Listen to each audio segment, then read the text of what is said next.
So it's all for play for still. I think so. Do you want to bet against us?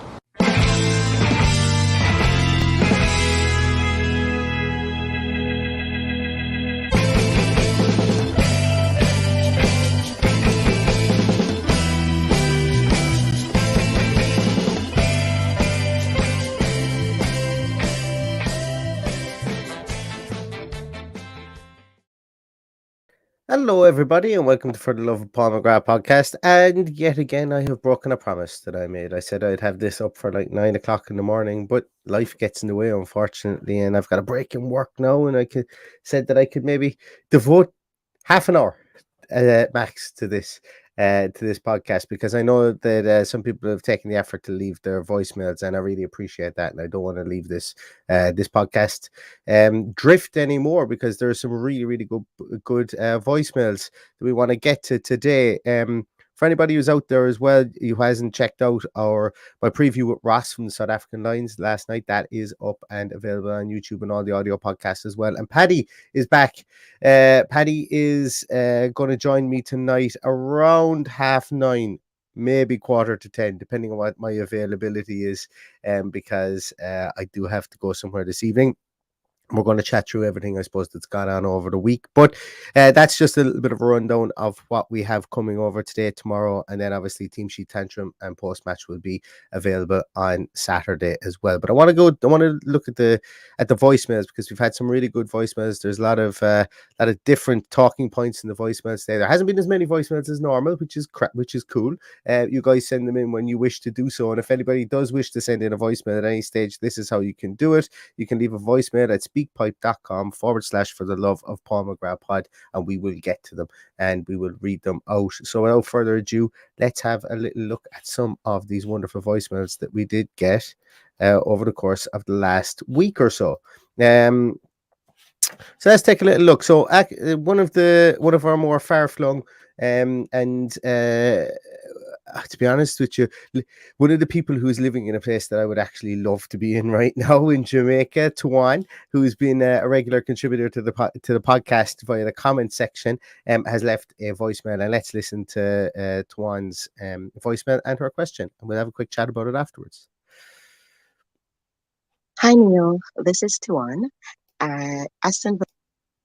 In fact, actually, I don't think that is going to share. I don't know if you guys could hear that audio, so I'm just going to remove it from the screen for 1 minute, and I'm going to just bring it back up again, because I'm not sure that is going to share this time. Maybe it did. I don't know. I just don't have any relay here. If there's anybody in the comments there, can let me know if you could hear Tyrone speak a moment ago. That'd be cool, because you guys can hear. Excellent. Okay, well, here it goes. A fan here in Jamaica, and at the moment I'm stressed, I'm overwhelmed, I am all the negative adjectives right now. And mind you, I just started supporting Aston Villa last year, but you can't tell me nothing. I'm Aston Villa all the way. And initially, when I heard Gerrard was going to be the coach, I was like, this should be interesting. Let's see how it plays out. And initially, I was like, I liked how he looked in terms of his pull with certain players, what the vibrant youthfulness that he actually brought to the club. I was like all for it. So I said, all right, we could work with it. But no, it's like it is really showing his ceiling, that he has reached his ceiling already. His tactics, or I guess lack thereof, is really showing up right now. Totally inept when it comes to tactics in game and even in his lineups. Yeah, I don't get it. This Aston Villa team, and I'm going to stand by this, outside of the top 6, has the best squad man to man. This squad should be getting in the top 10 easily. 8, 9, 10, that should be us easily. Then we go again, we get some more players. And there's a second part to that. Then we go for some more players, top notch, and we say, okay, then we're going for top 6. And then we start to build. I think that is really possible with this squad that we have, even if we don't sign any other players in this season or this window. I think easily we can do that. but we need the right formation, we need the right tactics, we need the right everything. And I doubt if Steven Gerrard is the one to do that because he's so stubborn. He's it takes too long to make changes, substitutions. Poor Cameron Archer. I feel for him right now. He's rotting on the bench, but I still have faith. I still have hope that it can turn around, but something needs to be done quickly. Uh, when we still have maybe 30 games or so, or almost 30 games, that we can change it around. But whatever we do, up the villa. Up the villa indeed, Tuan, and thank you so much for your voicemails. I forgot to preface as well, some of these voicemails do stem from before the Man City game, and we're in just after the transfer window closed as well. So this one was from a week ago, so it was prior to the Man City game, and I suppose whether it was or whether prior to the Man City game, I can emphasize your feeling for sure. With regards to some things you said there, I think it's fair to say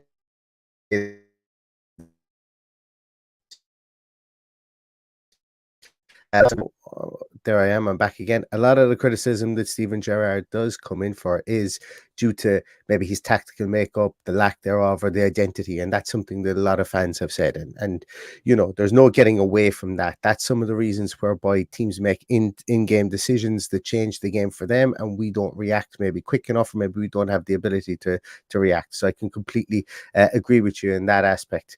Whether he's hit his ceiling or not, I think is probably too early to say from the point of view of what he can do as a manager. Maybe this just isn't the right fit of club for him, and that's going to be a shame because I think that there's we've been searching for quite a while, probably since. I'm just trying to think. I would say nearly even probably since John Gregory have we been searching for a team that's fit a manager and a manager that can bring a modicum of success. I know we had Martin O'Neill piece, but arguably you could say that Martin O'Neill had his most success at obviously Celtic and as well at Leicester. And Aston Villa will probably come in either second or third in that success group.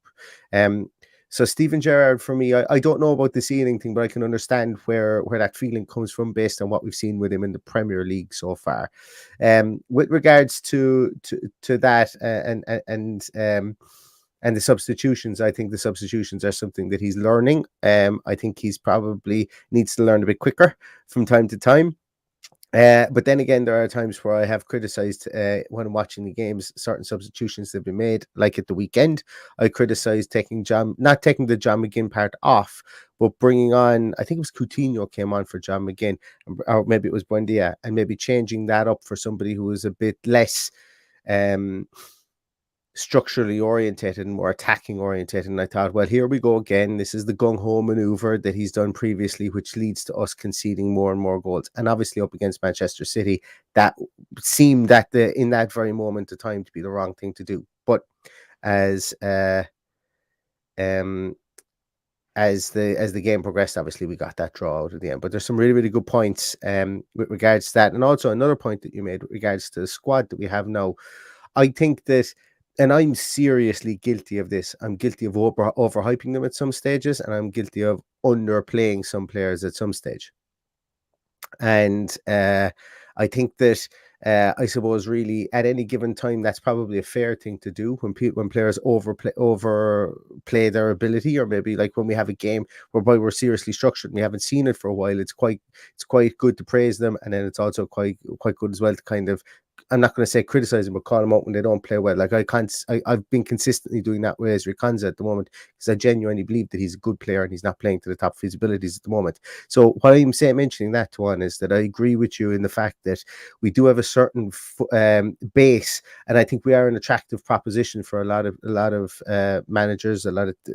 Without speaking about Gerrard being gone, but I think we're an attractive proposition from that point of view, that we've got a very, very good solid base that has players ranging in ages from 26 up to 30. Yes, we've got a lot of players on the other side of 30, as I discussed last night in our preview, but I don't think that's as negative a factor as some managers would look at it, because managers only look at their shelf life of being 2 to 3 years anyway. So by having the likes of Diego Carlos, Mings, Martinez, and Ings, who is our backup striker at the moment. Being at the age of 30, I don't think that's going to scare many people off. But what I'm getting at here, once again, I'm kind of rambling off topic from what you mentioned.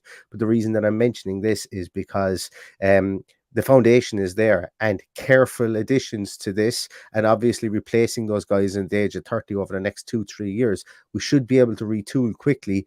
Also, when we bear in mind that we do have some really exciting youngsters coming up, young Tim obviously playing at QPR.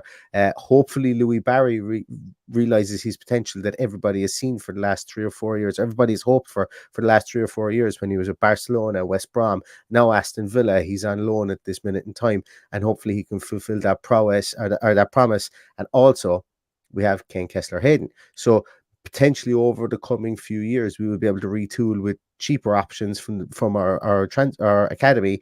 And that in itself is really where a club like Aston Villa, who can't go and spend $500 million or 250 million in a transfer window without having the ramifications somewhere down along the line, are going to need to get their players from. So really good questions, really good contribution, Tuan. Really appreciate it. And hopefully I will hear from you again from what I presume is sunny Jamaica at this moment in time. So thank you very much. Danny H is next, and we're going to listen to this. And I think this I like this question. I can remember it. It's a very nuanced question with regards to tactical formation. So let's have a little look at it here, and let's have a little listen, should I say, and we can discuss it afterwards. Hello, Neil, mate. It's me again. I just wanted to touch on one of the points you brought up yesterday, actually, about the fact of Dendoncker sort of solidifying that position for going into either a double pivot or having that sort of more solid second midfielder. We were all crying out for a good 8 signing, and obviously it didn't come. But, you know, it is a great opportunity for someone like Lewis or McGinn to move forward and be that player on the front foot. And I think they both have the credentials to do it. John McGinn is clearly, he's not in a good spot right now. And that change could be a bit of a turnaround for him. So just wanted to hear what you've got on that. Cheers, buddy. Thanks very much, Danny. And a good question. And I think something that we may actually be talking about at the weekend could potentially be something like that. Being away at Leicester, albeit Leicester anchored to the bottom of the league, a win for Leicester at the weekend puts them on the same points as us. And that's just the reality of the situation. And Leicester will be looking at us as a team that they can beat, albeit that their manager is 1 foot out the door. So the media tells us, and some of the players they haven't added to their player group. They still have they haven't added massively to their player group, but obviously they've sold Fofana and brought in the guy whose name I can't pronounce. Is it Foots or Fitz? I can't remember I don't know how to pronounce it. Who was a decent defender in his own right from Ream. So a decent defender in his own right, and will be an able deputy for Fofana. But obviously that midfield is still formidable. Their midfield is still better than ours, even though they haven't progressed over the season. They're still going to have the likes of Ndidi and Tielemans in there, Harvey Barnes. They're going to have some really, really good players in there. So we can't take this team for granted. Now, getting on to your exact question that you mentioned there, and the reason why I'm tying this back to the Leicester game at the weekend is, and I'm also going to put up a comment here from Standing on the Word as well, because if we were to rest McGinn, I think the logical choice at this moment in time would be like if we were to play the same formation or the same the same midfield essentially, except rest McGinn, I think the logical thing to do would be Dendoncker. I think bring Dendoncker in there to create a more obvious double pivot kind of helps us. Now, what it does in that aspect is, like, for all the things we're seeing with McGinn, maybe the errant passes at the moment, and maybe the the lack of driving forward with the ball, things that we would have been familiar with McGinn, he gets around the field like nobody else. Now, I don't have any statistics to back that up. I would love to be able, if anybody knows where I can find distance traveled or distance ran statistics on the internet, even if it's behind a paywall, that's fine. Because I think that they're a very, very poignant stat to have. So if anybody knows where I can find those, please let me know ASAP. That would be fantastic. But I have no statistics to back this up. But I would imagine that John McGinn covers an absolute acreage of ground during the game. And while that could be construed as a negative. It can be construed as a positive. What I think people would like him to do is maybe if he was to cut down on the amount of ground he's covering and maybe concentrate more on those passes, or maybe stop being as cavalier with some of the passing that he does. Maybe take the safer option at times. I don't know. I haven't done any massive study on John McGinn. I only ever just react to him in game or after the game from what I've seen. Now, if you were to take away the amount of ground he covers and the amount of pressure that he puts on players, whether it's reflected in the actual pressure statistics or whatever, whether it's deemed as an actual pressure or successful pressure or whatever, that's a complete other story. But if we were to take that away, can Douglas Luiz do that? And I'm at the stage where I want to find out whether that is the case. Can we replicate that with two players that we bring in? So could we bring in a Dendoncker who could maybe cover some more ground or some ground there that would allow Douglas Luiz not to have to cover that, and maybe Douglas Luiz could maybe cover the same the rest of the portion that maybe John McGinn was covering, and let's see if it works. Because I think we're at the stage whereby, yes, he's captain, and he's I'm not going to sit here and say John McGinn's a bad player. He absolutely is not. John McGinn is a very good player going through a lull in form, and that happens every single footballer, bar the very, very top echelon footballers in the world. John McGinn can get his form back, and I think John McGinn is a very able asset towards his football club, and I can understand why he's captain, and I have no problem with him being captain. But as I say, if the opportunity comes to try something out like that, I think we need to see it, because I think the team, like, we're at the stage where we're 4 points in this league. We need to start getting points in the next few games, and as I say, we've spent 13 million in Dendoncker. The club obviously want him in and around the starting lineup. Like, that's a decent chunk of change. Let's try it. Let's see it. Even if it means taking Douglas Luiz out and leaving McGinn in there, then bringing Douglas Luiz on for McGinn, so we see it for 15, 20 minutes at the end of a game. I'd just like to see that. I'd like to see the setup of it some way. Maybe he starts the same four in midfield like he did the last time. I know that it wasn't exactly four in midfield, but you know what I'm talking about. Those four, what we would class as central midfielders in there. And then maybe he brings off McGinn, brings on Dendoncker, moves Luiz in there. What I'm getting at here is I want to see it at some stage. And I want to see it for more than like 5 minutes at the end of a game. I'd like to see it for 20, 25 minutes like he gave us when he took McGinn off in the last game. So that's kind of where I am at the moment. I'm kind of tempering my expectation along with what I want to see. And I think my expectation is that I would be remiss if I was expecting McGinn not to start this game at the weekend.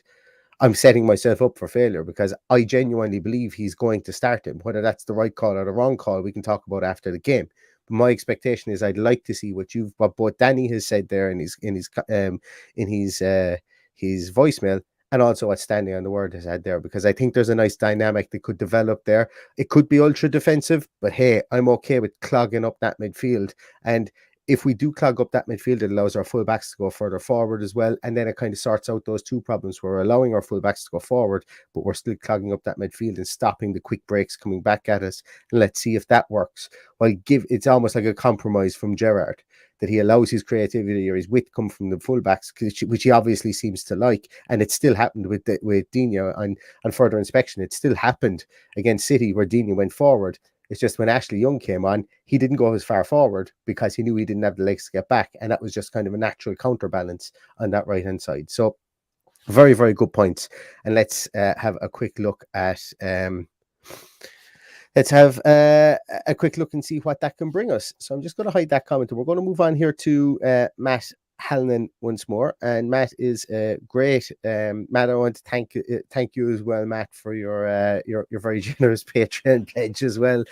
Recently, I do appreciate that. We do have a Patreon account, and as I say, in these times when people are struggling and stuff like that, I do appreciate anything like that to help us with running costs and so on like that for this podcast. So thank you so much, Matt. And Matt has left us a voicemail, and let's listen to it now. Hi, Neil. I love your show, and it also helps my wife fall asleep, so win-win. A quick bright message, maybe, in all of the doom and gloom. I am gutted by our results, but I'm not as down as I would be, and the reason is Nassif and Wes, our owners. I think they've done everything you need as owners. to do, and they stay out of other things where a lot of owners wouldn't.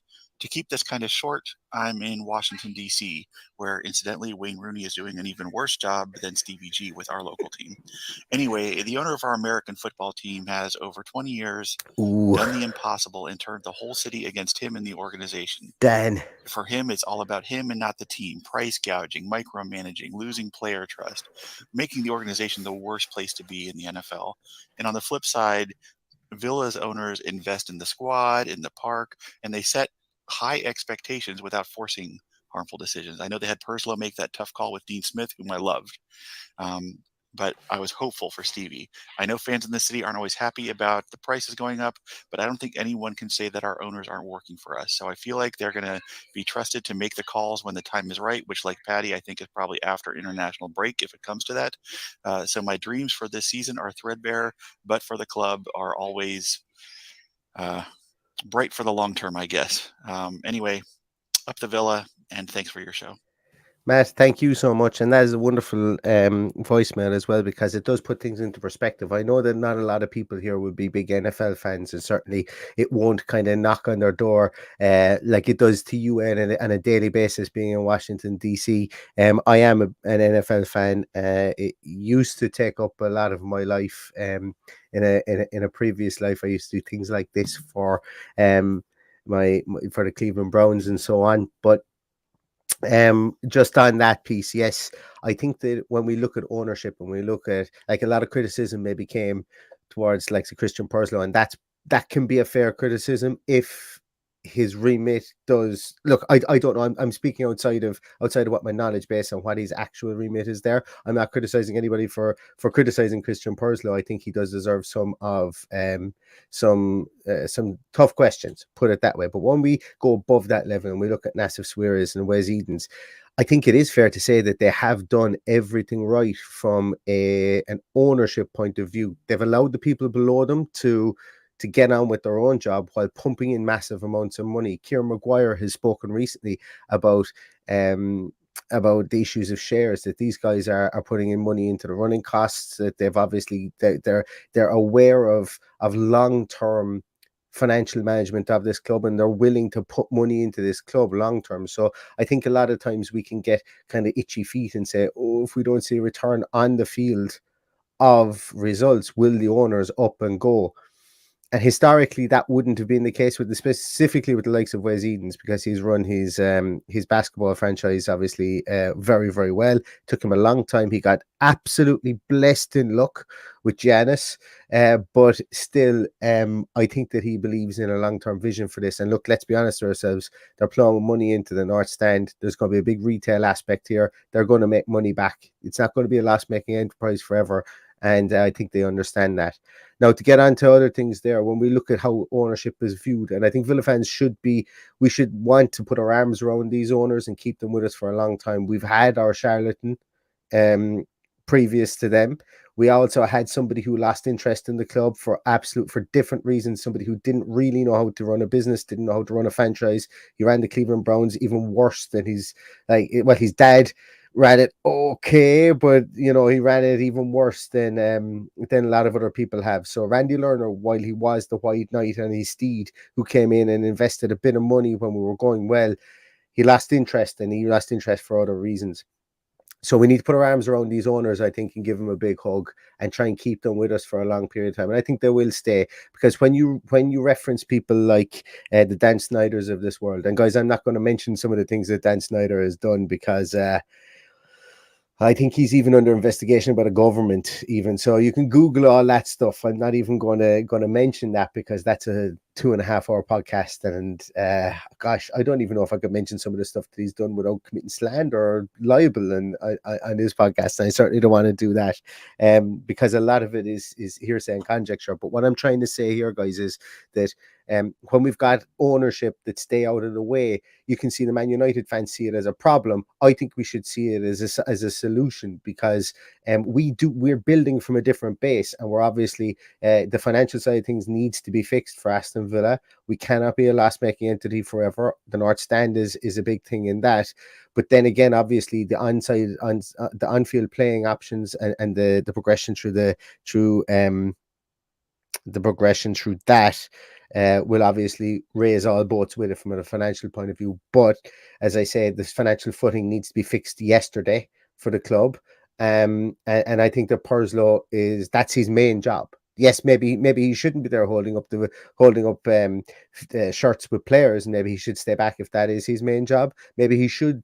We will find out if he is ever going to take the opportunity, or not the opportunity, but if he's going to take the decision on Steven Gerrard sooner rather than later, if Steven Gerrard can't turn it around. But I'm willing to give him a chance on that. And from the specific point of owners, I think that they're only getting started with the investment into the club with regards to what they want to do, and they see this as a long-term vision. But hey, what do I know? Is exactly what I'm going to say in that one. Heinrich is next, and I wonder, do many other people send in voicemails when they are just after getting out of the shower? And you guys will know what I mean by this when I play Heinrich's first part of his two-part voicemail. Hey Neil, saw the draw today. It was dope, obviously. I'm sitting here butt-ass naked right now. Not for reasons you may think. I just took a shower, and so I just had a pretty deep shower thought / question, and I wanted to run it by you. This might be a dumb question, so let me start off by saying that, but here's what it is.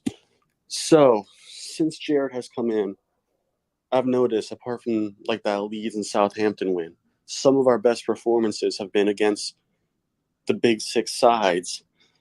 For example, today's Man City game, the one on the last day of the season when we had them 2-0 down.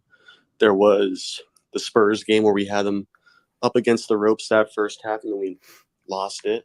I think the Liverpool game around the same time, we also had them on the ropes for that game, but they were able to score a late winner to continue the title race. And from all those games, what I've noticed is that we played how we played today. We kind of clog up the midfield and play very defensively, and we bounce on the break. And I'm just sitting here thinking, if every time we play these Liverpools and Man Cities and we're able to get very close to result, if we were in that same tactics against a Bournemouth, you think we have to win, right? I don't know. Maybe I'm tripping. Let me know. To rephrase my question a little bit better, if we can't break teams down, like, why are we even trying when we know that we can just play in the break? I guess it would be less fun to watch, but yeah, I don't know. Talk about it. And I think you've kind of answered your question there, Enric. I think it is very much the fact that when that every team wants to have a modicum of entertainment towards their play. I actually think that Aston Villa should aspire to that, from the fact that they've got Buendia, they've got a South American contingent there now. We should be able to break. We've obviously got pace in Leon Bailey, but I think we haven't found a way to put it together. I think if we played the same formation that we played against Man City at the weekend against Bournemouth, potentially we would have been able to break through the middle a small bit better. I still don't know that we get 2 goals against Bournemouth playing that formation. Just simply from the fact that I think that day that we played Bournemouth, we were as slow as a wet week in there. We were just really, really, really slow, ponderous, and we had no pace. We had no injection of pace, and they just sat in their own 6-yard box. So, as Richard says here, a low block versus a low block is a 0-0 draw, and I think sometimes when you go to park the bus for that 0-0 draw against the top 6, it's a point earned. But I think that if we went to Bournemouth and parked that bus for a 0-0 draw against Bournemouth on opening day, I think it would be seen almost in the same light as it was losing 2-0 to Bournemouth that day. It would be seen as points lost. But I think there will become a point, Heinrich, when games become, as I like to say, must not lose as opposed to must win. And I think that managers are always going to back themselves to want to score goals, specifically a central midfielder like Steven Gerrard, who was able to ping one in the top corner pretty much whenever he felt like it. I think that he believes that the players are able to do that. Now, whether he's up for a harsh reality that not every single player in the Aston Villa football squad is going to be able to do that or not. I think time will tell, but I also think that it's one sure way as well to probably, even if you are getting modicums of success, to get fans to turn against you is to be drab and boring. The great Arsenal teams of under George Graham and to a lesser degree Bruce Rioch before he brought in Dennis Bergkamp were always like the away fans would come and call them boring Arsenal, yet they were getting decent success on the field and in Europe at that time. They were called boring Arsenal, and then the Arsenal fans would always sing back 1-0 to the Arsenal. So I suppose there will come a time whereby that would be seen as a victory, essentially, but it's only seen as a victory if you get those 1-0s and not those 0-0 draws. So I think what it is you shorten your margin for error. When you go with that ultra defensive mentality, you shorten your margin for error because the product you put out in the field isn't exactly as exciting as it should be. And then there's always going to be this, well, why don't we open up and play a bit more expansively? And then we'll definitely win these games, when that's not a given either. So it's half a dozen and 2 sixes, I think, from that point of view. But great stuff. Thank you very much, Heinrich, and thank you for having those very lucid and wonderful shower thoughts. Keep them coming. Enjoy them. And lastly, we have John Steele. John, a regular contributor. John is up next. Hey, lads. Delighted with the result yesterday. Even Dermot Gallagher, the guy who defends some of the most atrocious decisions in football, has said that they got the Coutinho goal wrong. But that's not why I'm leaving the message. I've listened to a lot of podcasts since that result, and I'm just sick to death with the amount of hatred directed at Tyrone Mings, the brilliant servant to this club. It doesn't happen on this podcast. I'm not suggesting that it does. I find this the most balanced of all the podcasts, actually. But, like, he was the best defender by a country mile on that field yesterday. I'd be surprised if he doesn't get in some pundit's team of the week. He was that good. Like, is he the perfect defender? No. Is there a mistake in him? Yes. Is there better centre-halves out there? Of course there is. But he's a really good one, and he's the best centre-half that we have. And in fact, he's one of the best centre-halves we've had in a while. He's a brilliant leader. He's a brilliant ambassador for the club. He's a brilliant speaker. He's a humble guy, and he's a model professional. Yet you have some of these guys sitting down just because they have a podcast. They think they're experts about football. They're not. They're idiots. I mean, our win percentage without Mings suggests that Aston Villa do not win games generally when he doesn't play. I just wish people would get off his back. Anyway, good job, lads. Take care. Excellent, John. Thank you so much. And do you know what? There actually isn't anything else that I need to add to that. That was a pretty comprehensive and it was a voicemail with conviction, and I love that because I've been pretty fervent in my defense of Tyrone Mings. I always felt that prior to Diego Carlos coming in, Tyrone Mings was still our best defender. I felt there was no way you could drop him. Even when Diego Carlos came in, I thought it was very obvious that he was the best centre half that should play alongside Diego Carlos. And as I say, it's not been the case. I think what you said there is very measured in the fact that does he have a mistake in him? Absolutely. Are there better centre halves than him in the league? 100%. Are there better English centre halves than him? Yes, most likely. But for us, he is one of the better centre halves we've had in recent times. You go back to guys there like I would say he's better than James Chester. James Chester gets a lot of love from Aston Villa. He was here obviously, he literally put his career on the line for Aston Villa, and love James Chester. Absolutely love him to bits, and what he did for us in the Championship. Absolutely. John Terry, Mings is like 37-year-old John Terry. Was Mings better than him? I think you'd probably have to say so. He was. So when we look back through it, he's been somebody that came into this club on loan, was playing left back for Bournemouth. We developed him more into a centre half, and he became a mainstay in our team, and obviously got us back into the Premier League. So I'm like you. I don't listen to other fans of other teams, should I say, that really get in his back and say that he's calamitous and that he's really, really bad and whatever. And yeah, as I say, I listen to some national media podcasts as well who maybe kind of at times show that they don't watch Aston Villa that often, whereby they speak ill of players like Tyrone Mings. But look, let them say that, and we'll know what we see on the field. I think in the main that a lot of Aston Villa fans, though, and specifically I will speak for the Aston Villa podcast fraternity. I think a lot of Aston Villa podcasts do speak very favourably for him and of him, should I say? And I wish that does continue. But every dog is going to have a bad day, and every dog is going to have his day, as the saying goes. So he's by no means Franco Baresi or I don't think he'd mind me saying he's no Mr. Paul McGrath, but he's as good a defender as we've had in quite a while, and I hope he continues that, and I hope he continues the focus that he had against Man City, because I thought he was pretty good. That was more than pretty good, to be honest with you. I agree with you. I think he potentially could have made team of the weeks for some pundits, but then again, some of these national media pundits are some of the guys that will turn around and say, "Oh, but he's had a mistake 6 weeks ago, so we can't put him in our team of the week this week," and they completely contradict themselves as well. So good stuff, good conviction there, John. Really love it, and thank you very much for the voicemail as well, guys. That's going to do it for us today. We're going to be back later on tonight with Paddy. I've just realized how long I've been on, and we'll be back later on with Paddy about 9:30, maybe 9:45. Probably actually 9:45 Irish time. We will be back on, and just great to catch up with Paddy again, see what his views on the things that have been going on across the Premier League world have been, and we'll also talk about Leicester as well and do a little mini preview as well in anticipation of that. Thank you very much, everybody, for joining us today. I hope you come back with some more Villa questions later on, and we'll be delighted to chat them.